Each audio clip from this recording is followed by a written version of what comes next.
Earlier today, June 19, 2024, I sought an audience with the President and tendered my resignation as the Secretary of Education effective July 19, 2024.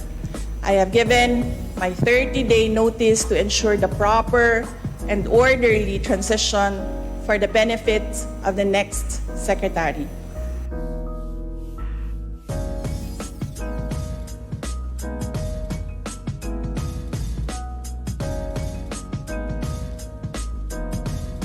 Pilipino.